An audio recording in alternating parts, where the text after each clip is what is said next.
Buenas tardes. Es un placer para mí presentar a Sonia Vera. Ella es de la Universidad Nacional de Córdoba y hoy nos va a hablar acerca de degeneraciones de álgebras de Lie filiformes de dimensión 9. Muchas gracias, Sonia. Bueno, gracias. Gracias, Romy, por la invitación. Bueno, y gracias a los que están ahí del otro lado.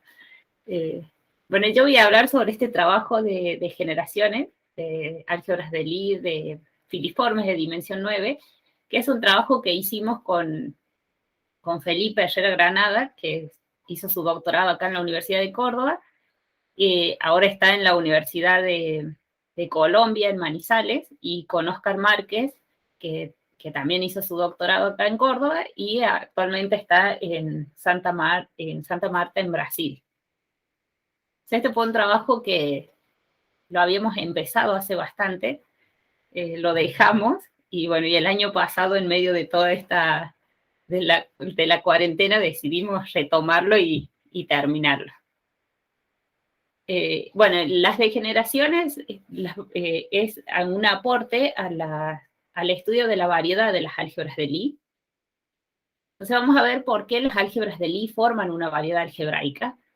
Entonces, yo voy a tener un corchete de Lie en el Cn, una base fija del espacio vectorial Cn, y todo corchete de Lie identifica con sus constantes de estructuras, que son estos escalares, CIJK, que me permiten escribir un corchete como combinación lineal. Pero justamente estos corchetes, al ser de Lie, nosotros sabemos que deben cumplir dos condiciones, que son la antisimetría y la identidad de Jacobi. Por lo tanto, estas constantes de estructura CIJK deben cumplir también estas dos condiciones. Por lo tanto, acá vamos a tener los polinomios definidos en esas constantes CIJK, lo que hace que yo ahora pueda ver estos corchetes de Lie como una variedad algebraica, que yo la voy a denotar con este ln, es una variedad algebraica afín. Entonces, como estamos en presencia de una variedad algebraica, vamos a tener topología Zariski. Y vamos a ver que nos va a interesar para el trabajo cómo actúa el grupo general lineal en esta variedad algebraica, y va a actuar por cambio de base, de una forma natural. Si yo tengo G, un elemento en el grupo, y tengo un corchete de Lie, entonces la acción de este G en el corchete está dado por esta que es la acción del cambio de base. La órbita de un corchete mu es justamente las clases de isomorfismo de ese corchete. Bueno, si bien este trabajo está hecho en la variedad de las álgebras de Lie filiforme, porque si yo tengo una álgebra de Lie, esta Ln es la variedad de todas las álgebras de Lie, pero yo de ahí voy a tener subvariedades que van a ser las nilpotentes, las solubles, las filiformes, van a ir siendo subvariedades de esta variedad Ln. Y el trabajo se basa especialmente en una conjetura que es de Grunewald y O'Halloran, y está abierto desde el año 1993. La conjetura dice que toda álgebra de Lie nilpotente es la degeneración de otra álgebra de Lie no isomorfa. Si bien esta conjetura estaba abierta desde el año 1993, Paulo Tirao con Felipe Herrera probaron parte de esta conjetura, y ellos mostraron que si yo tengo una álgebra de Lie nilpotente compleja con derivación semisimple no trivial, entonces esa álgebra es degeneración de otra no isomorfa. Entonces, esta conjetura se probó justamente cuando yo tenga las álgebras de Lie con esas derivación semisimple. Pero como nosotros sabemos, no siempre una álgebra de Lie nilpotente tiene derivaciones semisimples. A veces estas álgebras de Lie nilpotente pueden tener derivaciones nilpotentes. Esas álgebras se conocen como característicamente nilpotente, entonces son álgebras de Lie nilpotente, donde el álgebra de derivación es nilpotente. O bien podemos decir son álgebras de Lie nilpotente donde todas las derivaciones son nilpotentes. Entonces, después que Felipe y Paulo prueban esta conjetura para la semisimple, queda probarla justamente para estas álgebras de Lie característicamente nilpotentes.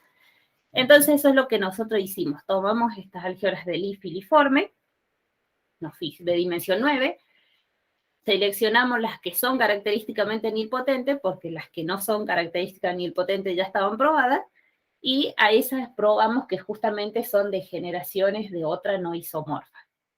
Entonces, para eso se usó algunas técnicas que ya había usado Paulo y Felipe en en otro que ellos habían hecho, y que consiste justamente en construir deformaciones. Voy a definir primero qué es una degeneración. Un corchete de Lie se dice que se degenera a otro corchete mu si este mu se encuentra en la clausura de la órbita de lambda. Y lo vamos a denotar de esta forma, entonces esto significa que el lambda se degenera en mu. Como dijimos recién, al estar trabajando en la variedad Ln, que es una variedad algebraica, nosotros tenemos topología Zariski, pero hay un teorema dado por Mumford, si no me equivoco se dice así, donde me dice que si yo tengo una álgebra de Lie mu, la clausura en la órbita Zariski coincide con la clausura métrica.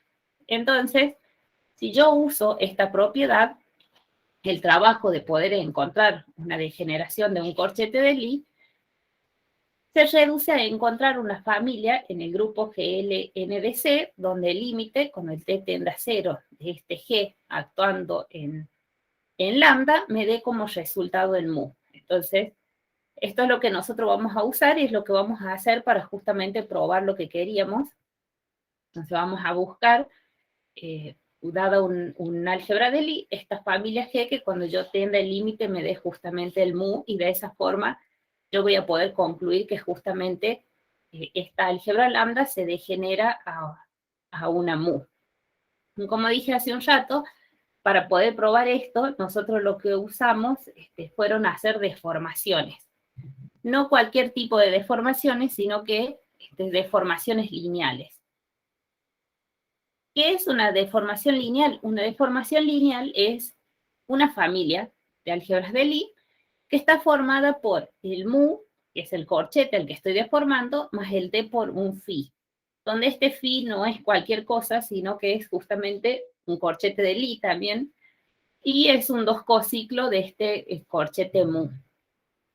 ¿Qué significa? Bueno, de que sea corchete de Lie, que significa que este phi es antisimétrico y verifica la identidad de Jacobi, y que sea 2 cociclo de mu significa que tiene que cumplir justamente esta suma que está acá y que tiene que ser 0.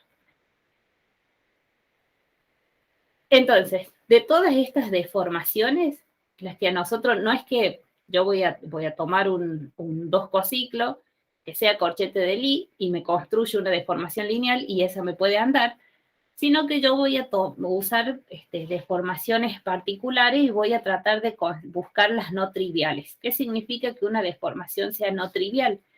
Que para todos estos t distintos de 0, estas familias mu sub t sean no isomorfas al mu. Es decir, que siempre que yo tome un t distinto de 0, yo voy a tener una nueva álgebra de Lie que no va a ser isomorfa a esa mu. Entonces, las deformaciones que a nosotros nos interesan son esas. Que yo encuentre un 2 cociclo que sea corchete de Lie, que me permita construir la deformación lineal y que esa justamente sea no isomorfa a mi corchete original mu. ¿Cómo voy a ver? Porque ¿cómo puedo encontrar estas deformaciones lineales no triviales? No, Grunewald demuestra un teorema que me dice que si yo tengo un corchete de Lie nilpotente, tengo el phi, que es un 2 cociclo y que es corchete de Lie, me construyo la deformación lineal, y si ese phi, que es corchete de Lie, que yo encontré, no es nilpotente, entonces esta familia de deformaciones lineales que yo encuentre van a ser no triviales. Pero bueno, ahora yo ya sé que tengo que encontrar un phi que sea 2 cociclos, que sea corchete de Lie y que no sea nilpotente para poder encontrarme esta deformación lineal. Pero ahora nos preguntamos cómo encuentro este phi porque no es fácil encontrarlo. Entonces nosotros hemos usado una construcción realizada también por Grunewald y O'Halloran, que está basada en un trabajo de Dixmier-Lister, donde Dixmier muestra que dado un 1 cociclo de un corchete de un ideal de codimensión 1, yo me puedo ir y convertirlo en un 2 cociclo de la álgebra de Lie. Entonces, basado en ese resultado, Grunewald y O'Halloran construyen estas deformaciones lineales donde se construyen este phi que sea 2 cociclo y corchete de Lie. Entonces, ¿cómo se hace? Se toma una álgebra de Lie, donde mu va a ser su corchete, un ideal H va a ser un ideal de codimensión 1 de esa álgebra. Tomamos una derivación del ideal H. Bueno, X va a ser justamente el elemento que va a quedar afuera, porque el ideal tiene codimensión 1, entonces existe un elemento del álgebra que no está en el ideal. Y se construye una aplicación bilineal de esta forma. Esta aplicación phi sub d está definida por phi sub d actuando en este X, que es el elemento que está fuera del ideal, con un elemento del ideal, me va a dar la derivación en ese ideal H, y si yo lo evalúo en 2 elementos de este ideal H, este phi sub d es 0. Entonces, no es difícil probarlo, que este phi sub d cumple la condición, la identidad de Jacobi, la antisimetría, o sea que es corchete de Lie, y que además cumple la igualdad que mostré hace un rato, que es un 2 cociclo de esta álgebra de Lie. Por lo tanto, yo con ese phi sub d me puedo construir una deformación lineal del corchete mu. Entonces, como dijimos recién, entonces acá yo con esta construcción de Grunewald, yo me puedo construir entonces el 2 cociclo, que es álgebra de Lie, y con ese me puedo construir la deformación lineal. Pero dijimos al comienzo que nosotros queríamos una deformación lineal que sea no trivial. Entonces, para que esa deformación lineal sea no trivial, nosotros queremos ver que justamente esta deformación para todo t no sea isomorfa a mu. Entonces, Grunewald decía, yo para que eso no pase, decía acá Grunewald, yo necesitaría que este phi no sea nilpotente.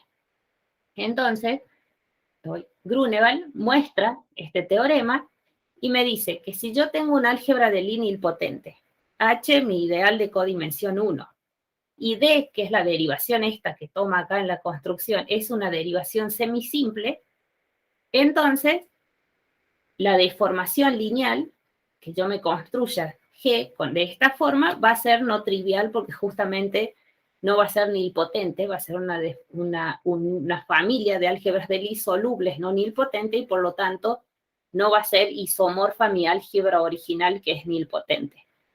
Entonces con esto nosotros sabemos ya que me puedo construir el 2 cociclo tomando una derivación del ideal de codimensión 1 y que si esa derivación es semisimple, entonces la deformación que yo construya va a ser no trivial. Pero bueno, esto para armar las deformaciones, pero nosotros estamos interesados en degenerar estas álgebras de Lie. Entonces, ¿cómo degenero? ¿Y para qué me sirve estas deformaciones para degenerar las álgebras que yo quiero? Dado una deformación lineal no trivial de mu, que la llamamos hasta ahora mu sub t, si verifica que este mu sub t está en la órbita de mu sub 1, es decir, para el t igual a 1, este es t para todo t distinto de 0, esta mu sub t es isomorfa a mu sub 1, entonces nosotros vamos a decir que mu sub 1 degenera a mu. ¿Por qué podemos decir eso? Porque decir que el mu sub t está en la órbita de mu sub 1 significa que existe un G en el grupo GL de NC, tal que cuando yo lo haga actuar en mu sub 1 voy a obtener el mu sub t. Pero dijimos nosotros que si existía este G tal que cuando yo hacía tender el límite de t tendiendo a 0 de esta acción me daba el mu, eso significaba que justamente este mu sub 1 debería degenerar a mu. Pero si yo hago en esta igualdad el límite cuando t tiende a 0 del g actuando en mu, es lo mismo que hacer el límite cuando t tiende a 0 del mu sub t, pero como esta mu sub t es justamente la deformación del corchete mu, cuando el t tiende a 0, esa me va a dar justamente mi corchete mu. Entonces, si yo me construyo esta deformación lineal no trivial, tal que para toda t distinta de 0, esa sea isomorfa mu sub 1, yo voy a poder decir que esa mu sub 1 se degenera en mu. En este caso, como esta degeneración está dada por medio de una deformación lineal, vamos a decir que la deformación lineal mu sub t se corresponde con una degeneración. Entonces nuestro trabajo va a consistir justamente en eso, en tomar una deformación lineal, construir el 2 cociclo, como lo construye Grunewald, es decir, tomar un ideal de codimensión 1, tomar una derivación de ese ideal de codimensión 1, que sea semisimple, pero el problema en el trabajo está no solo en que yo me puedo tomar cualquier derivación semisimple y obviamente me voy a construir una deformación no trivial, pero el problema estaba en que no todas las derivaciones semisimples que yo encontraba y estas deformaciones lineales que yo puedo encontrar van a cumplir esta condición de que esa deformación que yo me construya sea isomorfa al mu sub 1, es decir, a la deformación cuando el t es igual a 1. Entonces, en eso estaba la parte compleja del trabajo, en justamente poder dar justamente con la deformación adecuada para que cumpla esta condición. Bueno, y dijimos que esto lo vamos a aplicar en las álgebras filiformes. ¿Qué es una álgebra de Lie filiforme? Es una álgebra de Lie nilpotente que tiene su índice de nilpotencia máximo. O sea que si el álgebra tiene dimensión n, el índice de nilpotencia es n-1. De estas álgebras filiformes, la más conocida es el corchete estándar, donde el corchete estándar lo que hace es tomar el primer elemento de la base. Si yo hago el corchete de ese primer elemento con cualquier otro elemento, me da el siguiente. Y si yo hago el corchete de 2 elementos diferentes al primero de la base, ese corchete es 0. Este corchete es el más conocido de los filiformes y es uno de los más importantes porque a partir de él yo me puedo construir todas las demás álgebras de Lie filiformes. Ese teorema lo demuestra Michel Bern y muestra que si yo tengo un corchete de Lie filiforme, ese es siempre isomorfo a una suma del mu 0 más un phi, donde este phi es combinación lineal de estos phi sub ks chiquitos, que son, estos phi sub ks chiquitos son 2 cociclos. Y este phi que yo defino acá es justamente, tiene que ser una álgebra de Lie, y por lo tanto, al hacer que este phi sea una álgebra de Lie y que deba cumplir la antisimetría y la identidad de Jacobi, es lo que me va a hacer que estos escalares A sub ks me definan justamente la variedad de las álgebras de Lie filiformes. Entonces nosotros el trabajo lo vamos a probar, lo probamos en realidad en las filiformes de dimensión 9, porque las de dimensión 7, si yo tomo un ideal de codimensión 1, siempre voy a tener una derivación semisimple, entonces por el teorema de Paulo con Felipe ya estaría probado. Y en el caso de las dimensión 8, es un trabajo que está hecho por Paulo y Felipe, como en el 2013, donde ellos tomaron la clasificación de todas las álgebras de Lie filiformes de dimensión 8, seleccionaron las característicamente nilpotentes, que creo que eran como 6 o 7, y probaron que justamente esas álgebras de Lie característicamente nilpotentes de dimensión 8 eran de generación de otra no isomorfa. Entonces el de 7 está, el de 8 está, nosotros intentamos tratar de ver algo como más genérico, no pudimos, entonces nos quedamos con las de dimensión 9, y las álgebras de Lie filiformes de dimensión 9 son estas, son 24 familias, que significa familias que están dadas por estos parámetros alfa y beta, Y después son 24 álgebras, creo que se dice isoladas o algo así, o sea que no tienen ningún parámetro alfa y beta. Entonces son en realidad 38 álgebras de Lie filiformes en dimensión 9.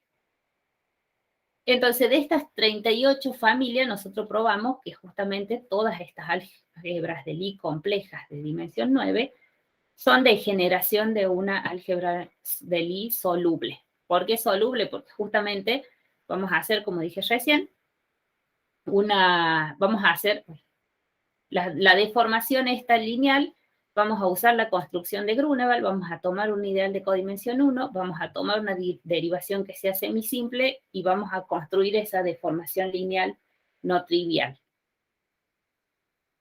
Bueno, de esas 38 álgebras de dimensión 9, estas que están acá, que son estas 10, tienen derivaciones semisimples y por lo tanto, ese por el teorema que mostró Paulo con Felipe, ya está, estas son de generación de otra no isomorfa.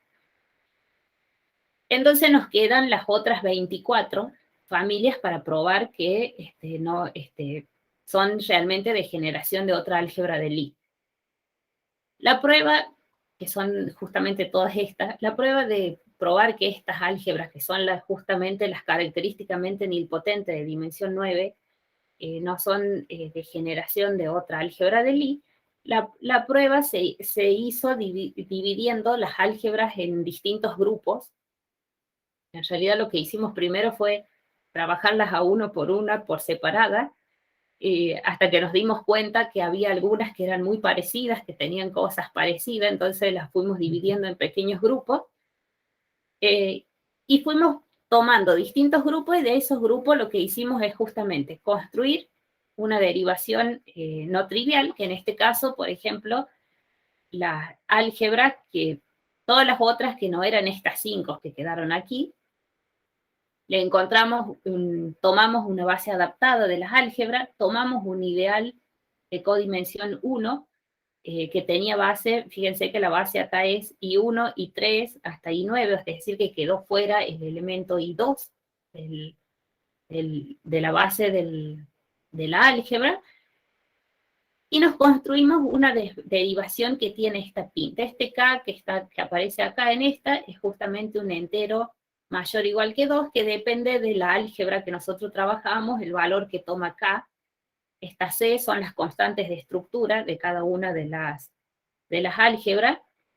Entonces, por ejemplo, para estas, la 26, la 27, la 28, bueno, hasta la 32, el K vale 2. Para estas otras, el K es 3. Para estas otras 2, el K es 4. Y para estas es 5, entonces ese K es un número entero que va a aparecer en las diagonales, en realidad, de la derivación que nosotros tomamos, y depende del tipo de cuál álgebra es la que uno está trabajando, el valor de este K, pero es o 2, o 3, o 4, o 5, no puede tomar otro valor.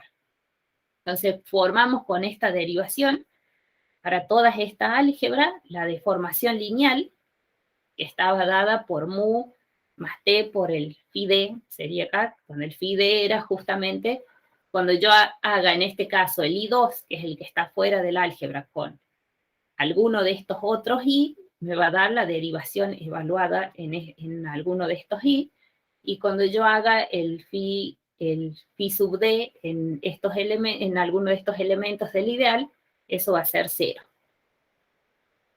Entonces me construyo esa deformación y yo sé que es no trivial. ¿Por qué sé que es no trivial? Porque justamente eso es lo que me decía el teorema de Grunewald, que si esta derivación que yo tomaba era semisimple, que esta es semisimple, esa deformación que yo construyo es no trivial. Y esta deformación no trivial verifica que esta familia de deformaciones está en la órbita de mu sub 1, es decir, que es isomorfa mu sub 1. Por lo tanto, como es isomorfa, existe este isomorfismo G sub t, que verifica esta igualdad. Y el isomorfismo tiene esta forma. Esta forma del isomorfismo, este P0, es justamente el P sub 0 a la K, donde el K eran justamente estos números enteros, es lo que nosotros le llamamos el T, y estos Q sub I son polinomios en la variable P0. Y también depende justamente del valor del K y por lo tanto de ese entero K y por lo tanto del álgebra de Lie. Entonces, por ejemplo, si el K es 1, estos Q que me aparecen aquí en la suma esta, van a tener esta forma. Si el K era 3, los Q iban teniendo esta forma, y así para el 4 y para el 5. ¿Qué significa eso? Por ejemplo, yo puse un ejemplo. Bueno, y eso por lo tanto me va a decir que si yo hago el límite para t tendiendo a 0, de esta acción del G en mu sub 1, me da el límite cuando t tiende a 0 del mu sub t y me da el mu, y por lo tanto yo ahí puedo decir que el mu sub 1 se degenera en mu. ¿Y qué significaba todo esto? Que si bien lo pudimos concluir para todas estas álgebras, por ejemplo, si yo tengo el álgebra de la 7, la derivación me queda de esta forma. O sea, acá tengo yo la diagonal, la derivación no es nilpotente, y acá tengo todos los demás elementos, que estos son los que van saliendo por esta suma que quedaba acá. Ahí no era esta, por esta, van saliendo los demás elementos de la derivación, y el G tendría esta pinta, donde acá están justamente las diagonales, que son las potencias de este P, y todos estos demás elementos que aparecen acá en el G son también polinomios que dependen de este P sub 0 y de las constantes de estructura. Entonces tendrían más o menos esta pinta para el caso del álgebra 7. Bueno, son todos estos.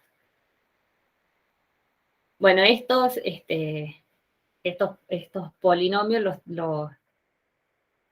esto es lo que más nos costó a la hora de hacer el trabajo, de poder escribir todos estos polinomios para poder hacer como una prueba medio que se entienda un poco y no tener que estar escribiendo para cada álgebra, cada una de las matrices y todas estas cosas así, y nos quede un artículo muy largo con muchas de este tipo de cuentas. Esto lo puse porque solamente como un ejemplo.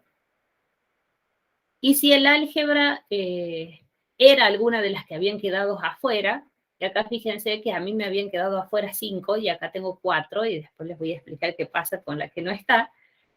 Entonces, el ideal de codimensión 1 que voy a tomar va a tener base x2, x3, x9. En este caso estoy dejando fuera la x1. En el primer caso dejé afuera el segundo elemento de la base. Acá voy a dejar afuera el primer elemento. Entonces, para y este ideal de codimensión 1 sobre esta base y para estas álgebras, existe una derivación que va a tener 8 autovalores distintos y va a ser más linda y más manejable que la otra, porque va a tener esta pinta así.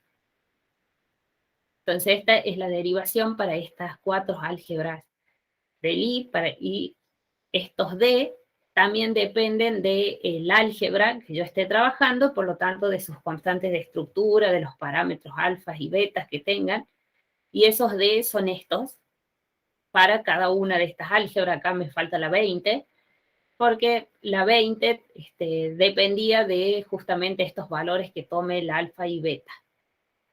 O sea, la 20 es para el alfa distinto de 0, tiene esta pinta, y para el alfa igual a 0 tiene esta forma. Y fíjense que no es la misma la derivación, porque acá voy de 3 y va subiendo hasta 10, mientras que esta otra viene de 4, no aparece el 10, sino que viene hasta 9, y de ahí salta 11 y 12. Entonces es un poco diferente, pero tiene más o menos esta misma pinta, las derivaciones para esas álgebras. Entonces en estas fueron más fácil de encontrar estas derivaciones, pero fue un poco más complicado poder encontrar el isomorfismo, porque nosotros con estas derivaciones llegamos, como recién, a que yo tengo una deformación lineal no trivial del álgebra, que esa deformación es isomorfa al mu sub 1, pero el paso siguiente era encontrar el isomorfismo entre estas mu sub t y el mu sub 1. Bueno, eso, aunque parece aquí escrito un poco más sencillo, pero fue el que nos llevó quizás más tiempo que el otro y poder demostrar que realmente este era el isomorfismo. También fue un trabajo mucho más pesado que el anterior, eso que estas eran apenas 3 álgebras, pero bueno, encontramos que este era el isomorfismo que tiene esta pinta, y que ese isomorfismo cumple efectivamente que cuando yo haga el t tendiendo a 0, me da el mu, y por lo tanto yo ahí con eso pruebo que justamente toda álgebra de Lie filiforme de dimensión 9 es de generación de otra no isomorfa, que es esta mu sub 1. ¿Por qué esta mu sub 1 no es isomorfa? Porque justamente es una de las familias que nosotros construimos arriba y que sabíamos que era una deformación lineal no trivial, además porque esa mu sub 1 va a ser una álgebra de Lie que no va a ser nilpotente. Entonces, con eso probamos, pero ustedes fíjense que nos quedó faltando una álgebra que estaba aquí. Bueno, esa que nos quedó faltando, porque acá habíamos dicho que había 5, ahora nosotros probamos para 4, pero bueno, esa que faltó la trabajamos de un montón de formas, y es una álgebra muy especial, porque esa álgebra tiene sus ideales, casi todos sus ideales son característicamente nilpotentes, además de ser el álgebra original característicamente nilpotente, tomamos el ideal de codimensión 1 y era característicamente nilpotente. Nos tratamos de bajar al de codimensión 2 y también era característicamente nilpotente. Y después intentamos hacer un montón de cosas para tratar de encontrar, usar esta técnica, encontrar deformaciones o alguna otra técnica para degenerarla, y no pudimos.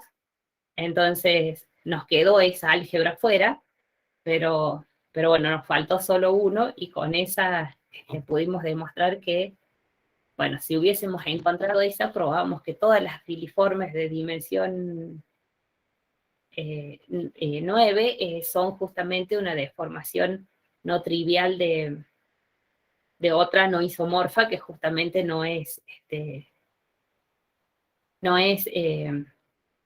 nilpotente, sería en este caso.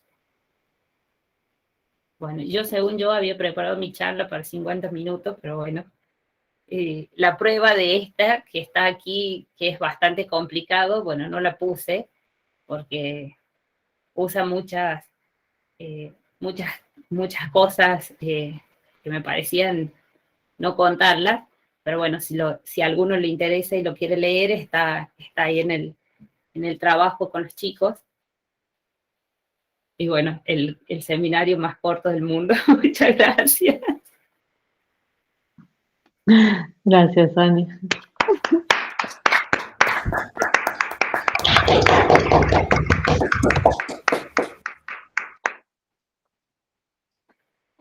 ¿Alguna pregunta o comentario para Sonia?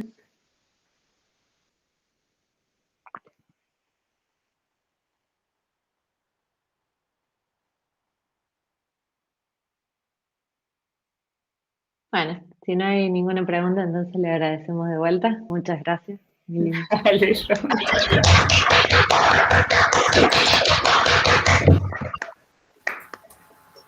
Hola. Hola. Sí, perdón, quise hablar antes, pero no tenía configurado el micrófono. Voy a hacer una pregunta media, tal vez un poco tonta, pero perdón que llegué tarde para la pregunta. ¿Usaron algún programa para hacer los cálculos o todo a mano? Usamos el Matemática. ¿Y qué paquete de matemáticas, te acuerdas? No, porque yo cero programación, hizo toda la programación Oscar, y nosotros lo único que hicimos es ir reemplazando las cosas como él nos enseñaba, así que no tengo idea. Ajá, ok. ¿Te suena Xhack o algo así? No, creo que eso no. ¿No? Ok. Intentamos Gracias. usar el Maple, que era lo que nosotros veníamos usando, pero llegaba un momento en el que eran como muchas cuentas y se tildaba. Entonces, en cambio, en matemática no, era como que era más fácil de poder manejarlo. Claro, sí. Es bastante potente el matemático, ¿no? Sí, sí, sí. De una. Gracias. Dale, Fer. ¿Alguna otra pregunta? ¿Comentario? No, bueno, te agradecemos de vuelta, Sonia. Bueno, gracias. Agradecimiento.